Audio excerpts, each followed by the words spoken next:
Hi guys, as promised, I'm going to continue trying to blog throughout the ketamine infusions. So today was infusion number 2. Um, it was harder on me, I think. Um, I personally am somebody who doesn't like the way it makes me feel at all. It's rather scary, and I still feel a little of that now. And the nurse told my partner that, yeah, that can happen, and it could actually last until the morning. So while you're doing this, technically, the way the paperwork reads, for no less than 12 hours after infusion, you're not capable of making important decisions, you're not capable of driving. And so these are things to keep in mind if you're considering this treatment course. It's still considered experimental. That's how the insurance companies don't cover it. And it is not easy to go through, I'm going to tell you. There was a couple points today where I actually got kind of scared, a little bit anxious, but they were really good right there and taking care of me and getting me through it. So I'm going to back up a little bit and give people who needed a little bit more information, those that are following me for specific reasons. I was first diagnosed with breast cancer, and this was after beating cervical cancer when I was 42, and that was in 2013. I had a mastectomy, I had a tram flap reconstruction, and unfortunately, things didn't go also well for me. When I first got sick, I was an EMT. I could run, I could lift things, I used to be able to do a lot of things like that.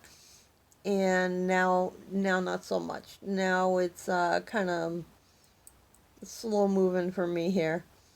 Um, so I ended up developing something called PMPS, post-mastectomy pain syndrome. And if you haven't heard of it, the website for it is HOPE, the word HOPE, the number 4, pmps.org. It is loaded with all kinds of information, and you can find more information on Facebook. There is a Hope for PMPS, or a Hope for Surviving Post-Mastectomy Pain Syndrome group there for friends and family, anybody to get information. And there is a sister group that's set up. So if somebody comes in there that is a patient, they can get brought into the patient-only group where we share everything, basically. I know it was a huge part of my sanity, finding at the time 150 women, now up over, unfortunately, over 500 women who, as a result of breast cancer, ended up with post-mastectomy pain syndrome. And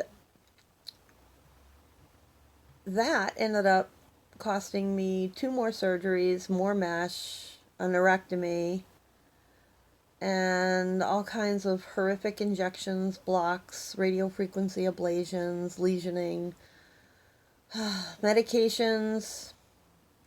Probably tried just about everything possible. To the point where actually the treatment that I'm doing now is literally kind of my last shot at controlling this thing.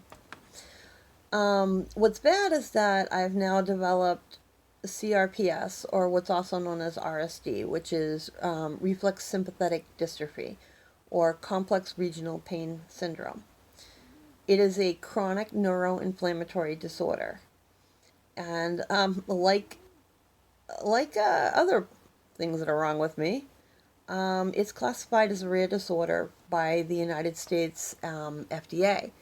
And interestingly enough, so is the MTHFR gene mutation. And there's an apparent possible correlation between the MTHFR gene mutation and the people that get this rare disease, CRPS RSD. there's only about 200,000 cases a year in the United States, and of those, about 7% are type 2. What makes the difference between type 1 and type 2? Type 2, we know that there's nerve injury. So in my case, we know that there's nerve injury in my mastectomy area. Obviously, from where they have to cut everything out, they put little clips in, and that messes up your nerves. And there's my phrenic nerve, they think got nicked because they don't like the activity that they've seen with my diaphragm. So in my case, I'm kind of a complex case. I'm not a straightforward post-pain patient. I'm not a straightforward CRPS patient because I have the issues with my tram flap. So what's a tram flap? They basically took material I wanted to use my own body to rebuild me. They took my own body parts from my abdomen and my hips. They even took skin from my abdomen to rebuild me and put me back together. Give me more of an appearance of looking feminine. Unfortunately, this involved moving a muscle, and this is something that I didn't really understand very well.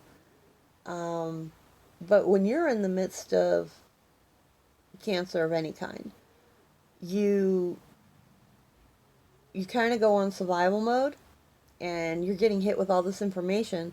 You make the best decision that you can with the information that you have in front of you. You can't second guess yourself years later, because all you're going to do is give yourself what if syndrome. And what if syndrome is so depressing. And there's no reason to do that. I don't beat myself up for the choices that I made. I made the best decision at the time that I could. So, what are we trying to do? By doing these ketamine infusions, we're hoping that we can basically shut my pain receptors off and reset them in a way. Quiet them down and try to prevent nerve damage from the nerves being overstimulated. So first you have to do this whole loading dose thing, which is this week and next week. And I'm going to tell you, I'm on day 2 and I'm ready that I don't want to go back. But I feel awful. I'm sick to my stomach. But my pain level is better. And if it means slowing down this disease, then kind of don't have a whole lot of choice. So I'm looking at it as this is just the rough part, the rough patch, and it'll get to smoother sailing on the other end. You're not able to make decisions for yourself if you go for this route. Let me tell you, there is no way in heck that I could be doing any of this without having help. No way.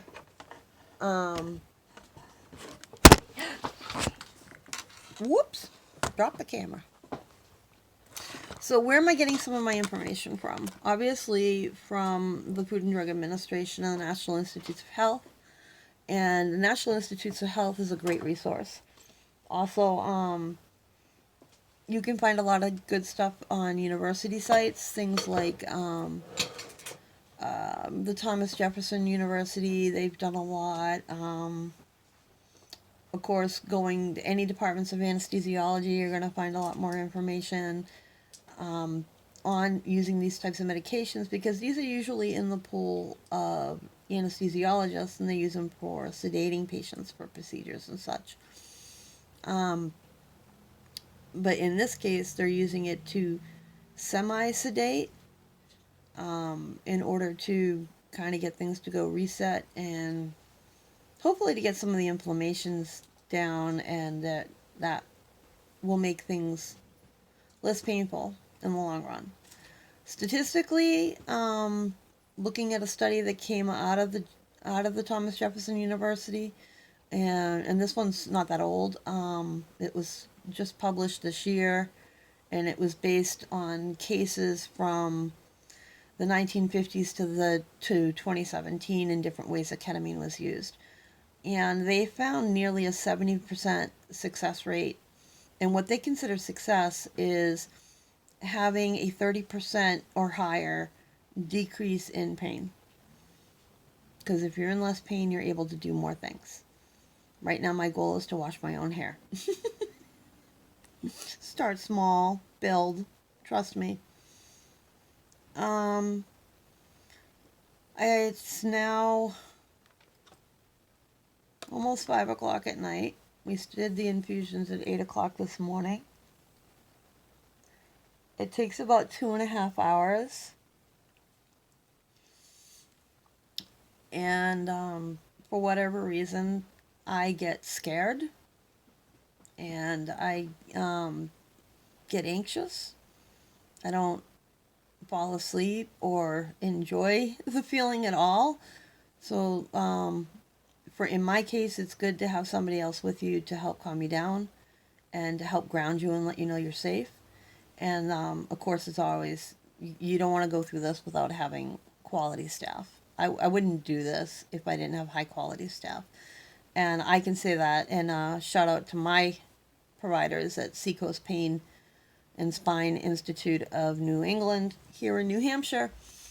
Kate is an amazing nurse, and she keeps a close eye on everything and doesn't muck around. She's no one to mess with. She's a hardcore good nurse, and I couldn't be in safer hands. So that's really cool. Hope to come back to you guys with more and maybe look a little bit better. Please excuse the rough appearance, but been a bit of a rough day. Love and light to everyone.